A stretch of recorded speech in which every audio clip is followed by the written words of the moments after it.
Bonjour et bienvenue dans cette deuxième vidéo concernant les switches. Donc dans la vidéo précédente, nous avons présenté en fait les fonctionnalités de base d'un switch, donc le fait de commuter les trames vers des portes, vers une MAC adresse de destination. Dans cette vidéo, nous allons voir en fait quelles sont les autres fonctionnalités. Alors là, on parle de fonctionnalités plus avancées, donc plutôt des fonctionnalités qui vont être attribuées à des switches professionnels, des switches qu'on va pouvoir manager, donc sur lesquels on va pouvoir se connecter et faire des changements de configuration. Alors ces autres fonctionnalités, on va commencer par ce qu'on appelle le Spanning Tree Protocol. Alors, il faut savoir que dans un réseau, souvent, on essaye d'éviter ce qu'on appelle des single point of failure. Donc, en fait, on essaye d'éviter qu'il n'y ait à certains endroits qu'un seul équipement qui pourrait en fait causer la perte de tout le réseau. Donc, dans l'exemple qu'on a ici, à gauche, vous voyez un réseau où aucun équipement n'est dédoublé. Ce qui veut dire que si nous perdons la connexion Internet entre le firewall et Internet, eh bien, nous perdons toute la connexion. Si nous perdons un des switches, eh bien, on perd tout le réseau. Si on perd une des connexions, soit entre le firewall et le switch, soit entre les deux switches, eh bien, on perd aussi tout le réseau. Donc il est assez fréquent sur des réseaux d'entreprise pour lesquels on ne peut pas se permettre d'avoir de coupure, de dédoubler en fait les équipements. Donc dans le réseau de droite, vous voyez qu'on a dédoublé les firewalls, dédoublé les switches, ce qu'on appelle les switch core, donc les switches qui sont vraiment à la base du réseau, et on a dédoublé également les switches d'access, donc ce sont les switches sur lesquels viennent se connecter en fait les différents PC, laptops, serveurs, etc., etc. En faisant ce dédoublement, on doit évidemment aussi dédoubler les connexions, mais on crée ce qu'on appelle une boucle, c'est-à-dire que vous voyez ici nous avons en fait trois boucles, trois triangles qui sont créés lorsque nous faisons l'interconnexion des switches d'accès vers les deux core switches. Le risque avec ces boucles, c'est que nous ayons ce qu'on appelle des broadcast storms. Donc le broadcast storm, c'est le fait que des paquets broadcast vont être envoyés sur le réseau et en fait ne vont pas arrêter de tourner en rond sur le réseau, voire se démultiplier, puisque les paquets, à chaque fois qu'ils vont arriver sur un switch, vont être envoyés sur les différentes portes du switch, puisqu'il s'agit de broadcast. Et au fur et à mesure, nous allons en fait saturer le réseau de paquets broadcast qui vont finalement en fait rendre le réseau complètement inutilisable en quelques secondes. Donc c'est vraiment un gros souci sur les réseaux que d'avoir ces boucles sur un réseau de niveau 2. Heureusement, il y a le protocole Spanning Tree qui permet justement d'éviter ces boucles au niveau 2. Le principe de fonctionnement, c'est qu'on va désactiver une des portes du réseau pour éviter la boucle. Alors, le Spanning Tree, retenez surtout Spanning Tree Protocol, donc ça c'est vraiment le nom générique du protocole en question. Après, vous allez voir qu'il y a tout plein d'autres dénominations en fonction du constructeur, en fonction du type de Spanning Tree. Donc on a le RSTP par exemple, Rapid Spanning Tree, le PVSTP qui est le Per VLAN Spanning Tree, MSTP, le Multiple Spanning Tree, etc., etc. Quand vous voyez STP dedans, effectivement on parle du protocole Spanning Tree. Le principe reste le même, appliqué de manière différente, mais l'idée c'est toujours d'éviter une boucle de niveau 2 en désactivant une des portes du réseau. Alors, comment ça va fonctionner tout ça? Je ne vais pas rentrer vraiment dans les détails du protocole, mais en gros, les switches vont communiquer entre eux sur le réseau. Ils vont définir là-dedans un switch qui sera considéré comme la racine, donc spanning tree, évidemment, tree, on parle d'un arbre, et donc ici on va partir d'un switch et on va créer des branches sans avoir de boucle. Donc un endroit où il y avait une boucle, quand la boucle sera ouverte, en fait on aura simplement une route, enfin une racine et une branche. Après, l'algorithme de Spanning Tree va définir sur base de l'ID, sur base du switch, sur base de la MAC adresse, bref, sur plusieurs informations, quelle porte va pouvoir être bloquée. Nous allons voir maintenant exactement ce qui se passe dans Packet Tracer. Donc je vais redémarrer tout le réseau que nous voyons ici.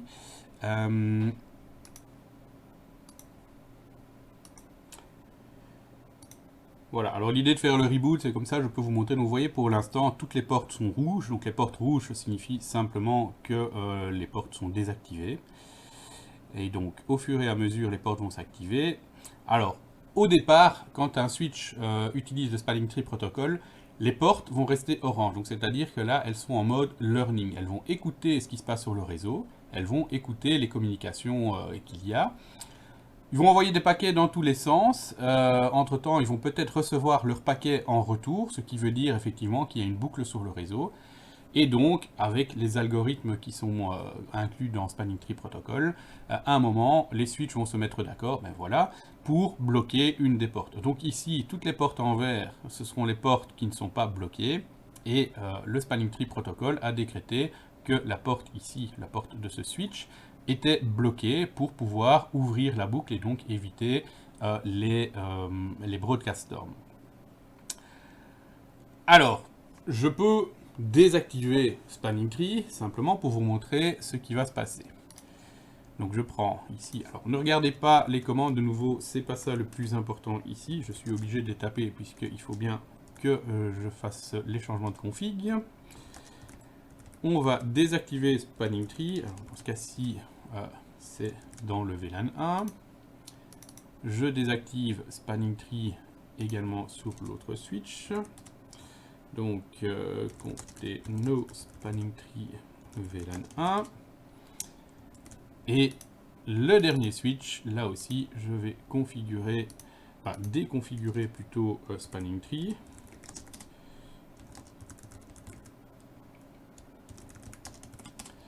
Voilà. Donc là, je n'ai plus de Spanning Tree. Donc toutes les portes du switch sont activées. Alors, en temps normal, le réseau serait déjà par terre, mais ici, nous sommes dans une simulation. Donc, les machines se comportent de manière tout à fait contrôlée. Tant qu'il n'y a pas de communication, eh bien, il n'y a aucun paquet qui circule. Donc, tant qu'il n'y a aucun paquet qui circule, eh bien, il n'y a pas de problème sur le réseau. Je vais passer en mode simulation pour bien voir ce qui se passe à partir du moment ici où je vais établir la communication entre, par exemple, le laptop 0 et le serveur 0. Alors, je vais juste un petit peu diminuer cette fenêtre. Ah, mais je ne peux pas la diminuer plus. Voilà. Donc, si j'essaye de communiquer entre le laptop 0 et le serveur, dans un premier temps, eh bien, la table ARP du laptop est vide. Donc, si je veux communiquer avec le serveur, eh bien, je vais devoir envoyer un broadcast sur le réseau pour connaître, enfin, pour trouver en tout cas la MAC adresse du serveur en question. Le PC ici a préparé le ping, mais il ne connaît pas la MAC adresse, donc il a créé sa requête ARP qui va être envoyée sur le réseau. Le paquet part sur le switch, le premier switch. Comme il s'agit d'un broadcast, ici, eh bien, c'est simple, le paquet va être envoyé sur toutes les portes du switch. Va arriver sur les deux autres switches, eh bien forcément c'est toujours un broadcast. Donc les switches, qu'est-ce qu'ils vont faire? Eh bien ils vont renvoyer cette trame vers toutes les portes qui leur sont connectées. Du coup vous voyez que là nous nous sommes de nouveau échangés des requêtes ARP. Ces requêtes sont de nouveau envoyées. Donc maintenant sur le switch 0, nous avons reçu deux requêtes ARP. Bien qu'est-ce qui va se passer? Ces requêtes ARP, on va de nouveau les envoyer sur le réseau. Ça arrive de nouveau sur les switches qui vont de nouveau s'échanger les requêtes ARP, qui vont de nouveau les envoyer vers le switch 0 et ainsi de suite. Donc ça veut dire qu'avec une requête ARP, un broadcast, on en a reçu 2 en retour, donc on en a envoyé 4, on en reçoit 4 de retour, on en envoie 8, etc. etc. Si je repasse en mode real time, ici vous voyez en fait que tout clignote sans arrêt. En fait, dans la plupart des cas, à ce niveau-ci, votre réseau est complètement par terre. Si je regarde ici, par exemple, même mes pings ne passent pas sur le réseau, puisque tout est saturé avec ces fameuses requêtes broadcast qui passent sur le réseau. Voilà pour le fonctionnement de Spanning Tree. Alors, autre fonctionnalité sur les switches, ce sont les VLAN. Alors, les VLAN, Virtual LAN, c'est en fait la possibilité de créer des réseaux virtuels sur un seul et même switch physique. Donc en gros, d'une certaine manière, vous pourriez le voir comme le fait de créer des switches virtuels au sein d'un même switch physique. L'idée, c'est de pouvoir créer des réseaux logiques indépendants. Donc sur un réseau Ethernet, en règle générale, on essaye de limiter le nombre de machines. Donc on va pouvoir créer des VLAN séparés, par exemple pour les différents départements d'une entreprise. Supposons que vous ayez par exemple le département des ressources humaines ou le département voilà, de l'IT. Eh bien, ce sont des départements qui, en règle générale, vont être séparés du reste du réseau. Donc ici, on est toujours au niveau 2, bien entendu. On va créer des VLAN séparés, ce qui veut dire qu'au niveau 2, les machines dans différents VLAN ne pourront pas communiquer entre elles. Donc quand vous allez envoyer un broadcast sur le réseau, seules les machines d'un même VLAN vont recevoir ces paquets, donc ces broadcasts, ces trams plutôt. Les autres machines dans les autres VLAN ne recevront pas les trams en question. Le principe de fonctionnement, c'est que dans le header au niveau 2, on va rajouter ce qu'on appelle un tag, en gros un identifiant du VLAN dans lequel on se trouve, avec quelques autres informations en plus, donc quel type de VLAN on utilise. Mais l'idée ici, c'est simplement de signaler que la trame en question est taguée, donc elle fait partie d'un VLAN, elle ne peut pas être simplement envoyée sur toutes les autres portes du switch, mais elle peut être envoyée uniquement sur les ports du switch qui sont dans le même VLAN que la trame qui vient d'être reçue. Au niveau du domaine de diffusion, si je crée 3 VLAN, c'est comme si je créais 3 domaines de diffusion différents sur un seul et même switch. Donc nous avions vu que le domaine de diffusion du switch, pour autant qu'il n'y ait pas de VLAN dessus, eh bien c'est tous les équipements qui sont connectés au switch. À partir du moment où je crée des VLAN, donc des réseaux virtuels, des réseaux locaux virtuels, eh bien chaque VLAN, chaque réseau local virtuel est un domaine de diffusion. Donc ici, dans l'exemple, j'ai créé 3 VLAN, le VLAN 10, le VLAN 20 et le VLAN 30. J'ai donc 3 domaines de diffusion sur un seul et même switch. Pour connecter différents switches entre eux, nous allons utiliser des trunks, des VLAN trunks. Donc les trunks, en fait, ce sont des connexions. Donc on va configurer les ports de switch pour pouvoir émettre en fait des trames de plusieurs VLAN sur un seul lien. L'idée, c'est de pouvoir évidemment transporter les paquets tagués d'un switch à l'autre, de telle manière à ce que l'autre switch reçoive évidemment aussi l'information du VLAN dans lequel la trame appartient, et ne transmette cette information qu'aux portes du deuxième switch, qui sont dans le même VLAN que l'ID qui se trouve dans la trame. Alors, deux cas de figure, un trunk entre deux switches, ça c'est ce que je viens de présenter, mais on peut aussi imaginer un routeur ou un firewall qui est connecté à un switch via un trunk, c'est ce qu'on appelle un routeur ou un firewall on a stick, et l'idée en fait c'est que tous ces VLAN vont être interconnectés via le routeur, mais donc pas au niveau 2, mais au niveau 3, on va pouvoir faire passer des informations d'un VLAN à un autre. Alors généralement, ça peut être un routeur, mais généralement au sein d'une entreprise, ça pourrait être un firewall qui va autoriser uniquement certains types de trafic de passer d'un VLAN à un autre. Donc on a un meilleur contrôle, effectivement, pour le trafic qui doit passer d'un VLAN à un autre. Alors, on parle aussi de natif VLAN. Donc, si on arrive avec une machine qui n'est pas configurée comme un trunk, enfin, en tout cas, une interface qui n'est pas configurée comme un trunk, et qu'on la connecte à une interface qui est configurée comme un trunk, eh bien, on va tomber dans un VLAN par défaut. En gros, ici, l'idée, c'est d'avoir une espèce de secours. Si quelque chose ne fonctionne plus sur le switch, eh bien, on va se connecter sur le trunk, on va tomber dans le VLAN par défaut, généralement le VLAN de management, et on va pouvoir corriger le problème. Alors, l'illustration des trunks ici, eh bien, nous avons donc deux switches dans le cas de l'image en haut à droite, qui sont interconnectés par un trunk, et sur ce trunk, nous allons faire passer les deux VLAN qui ont été configurés, VLAN 10 et VLAN 20. Le VLAN en gris, c'est le natif VLAN, typiquement le VLAN de configuration, pour le cas où nous avons un souci et nous devons nous connecter en urgence sur un switch. Le trunk fait passer toutes les trames qui sont taguées avec les différents VLAN. Par contre, sur les différents switches, les trames qui sont destinées uniquement au VLAN 10 n'iront que sur les portes qui sont configurées dans le VLAN 10. Et même chose, les trames qui concernent le VLAN 20 n'iront que sur les ports qui sont configurés dans le VLAN 20. Dans l'autre image, nous voyons ici l'exemple de router on a stick. Donc nous avons un routeur qui est connecté avec un trunk sur un switch. Et sur le switch, nous avons 3 VLAN. Donc au niveau 2, le VLAN 10 ne pourra pas communiquer avec le VLAN 20, qui ne pourra pas non plus communiquer avec le VLAN 30. Par contre, au niveau 3, il se peut que dans chacun des VLAN, nous ayons assigné des ranges d'adresse IP différents. Et au niveau 3, en passant par le routeur, nous allons pouvoir nous connecter du VLAN 10 vers le VLAN 20. En gros, le fait d'utiliser un trunk entre un routeur et un switch permet d'éviter de devoir utiliser 3 câbles, 3 connexions, puisque ce sont 3 réseaux différents. Donc si nous ne voulons pas utiliser un trunk, on va utiliser 3 connexions vers le routeur, mais du coup on a besoin aussi de 3 interfaces sur le routeur. Ici, en fait, avec une seule interface, on va créer 3 sous-interfaces logiques qui appartiennent à chacun des VLAN du switch. Et donc à ce moment-là, c'est comme si nous avions 3 connexions sur le routeur, et donc le routeur peut faire son travail de routage entre un VLAN et un autre VLAN. Au niveau du domaine de diffusion, donc si nous avons ici le cas où nous avons 2 switches avec un trunk qui est connecté entre les deux, et nous avons dans ce cas-ci 2 VLAN, VLAN 10 et VLAN 20, eh bien nous avons créé 2 domaines de diffusion. Donc tous les équipements qui sont connectés sur chacun des switches dans le VLAN 10, c'est un domaine de diffusion.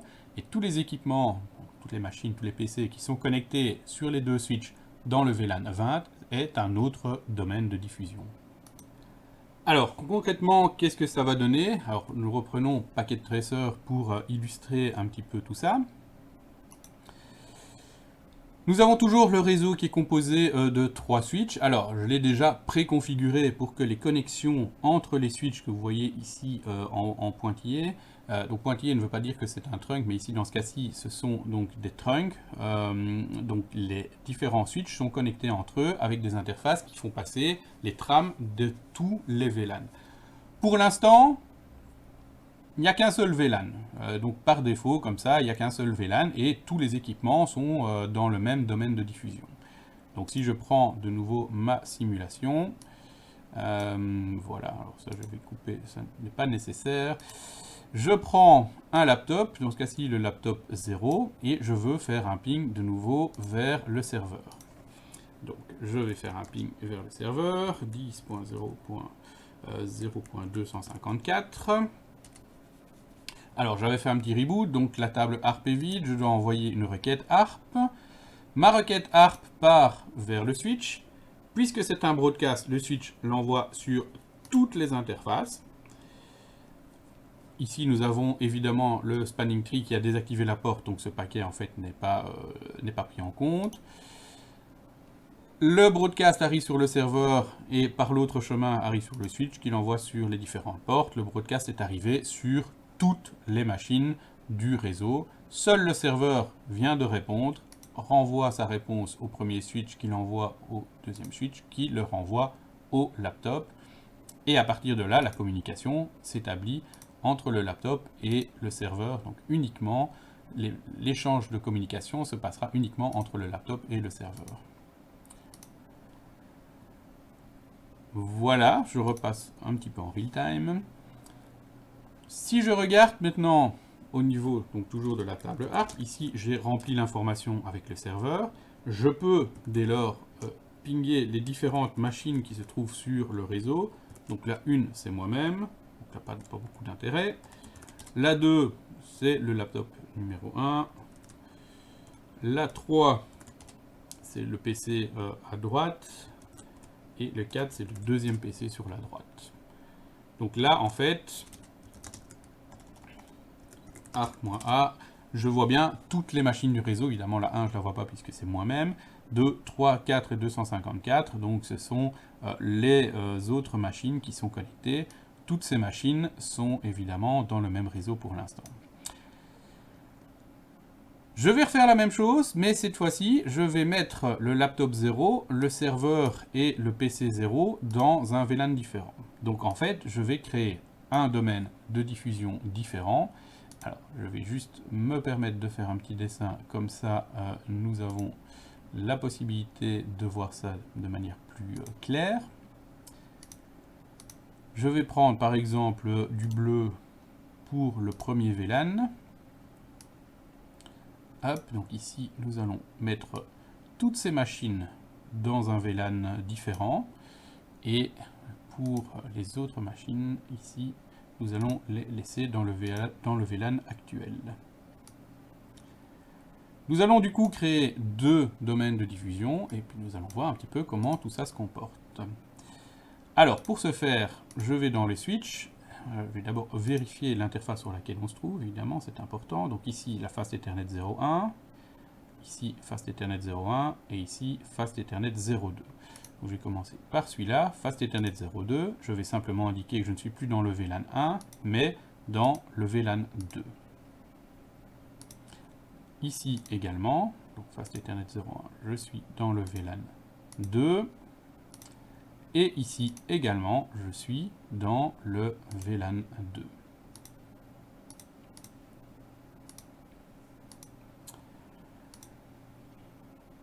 Voilà. Alors, je vais sauver tout ça. Comme ça, je peux faire un petit reboot du réseau.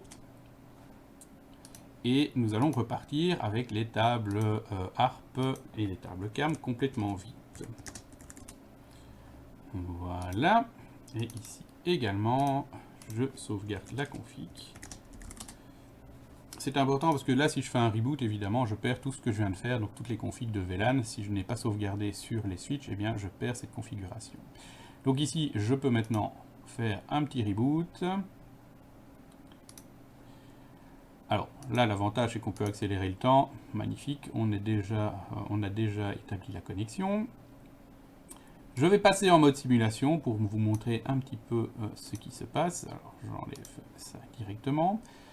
Donc, du laptop 0, puisque je viens de rebooter, comme d'habitude, je peux vous montrer que la table ARP est bien vide.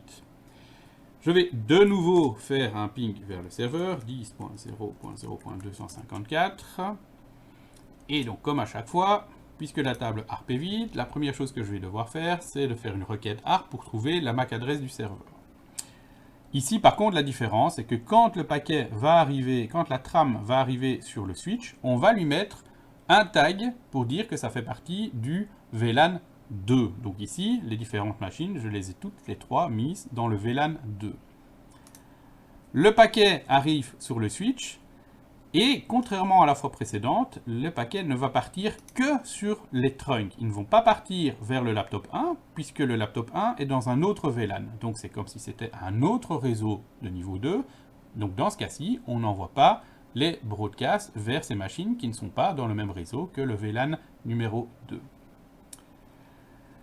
Les paquets sont passés par les trunks, donc ici le paquet n'est pas pris en compte puisque la porte est en mode blocking, tandis qu'ici le paquet est arrivé, donc il va être transféré vers toutes les portes qui sont dans le VLAN 2 et sur les trunks. Donc ici le serveur est sur une porte qui est dans le VLAN 2, le trunk évidemment c'est un trunk, donc le serveur a bien reçu le broadcast, il va répondre, et ici le switch a reçu une trame avec un tag VLAN 2. Donc il ne va l'envoyer que sur la porte qui est dans le VLAN 2. L'autre porte est dans le VLAN 1. C'est un autre réseau. Donc on n'envoie pas le broadcast de ce côté-là.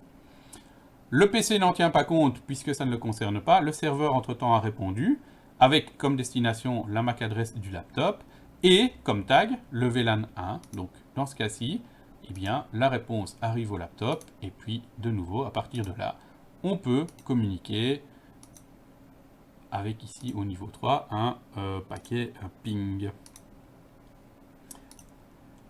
Voilà, si je repasse en temps réel, eh bien, je vais voir ici que ma table ARP s'est bien remplie avec l'information du serveur.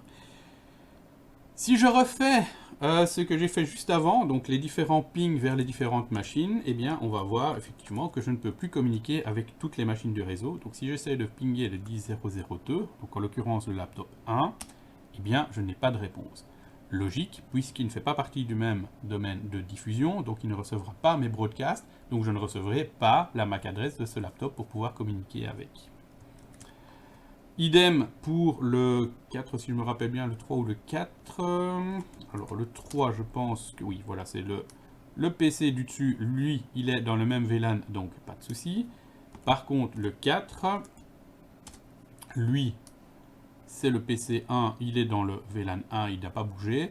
Donc, il n'est pas dans le même VLAN que mon laptop, donc il ne peut pas répondre aux requêtes de ma machine.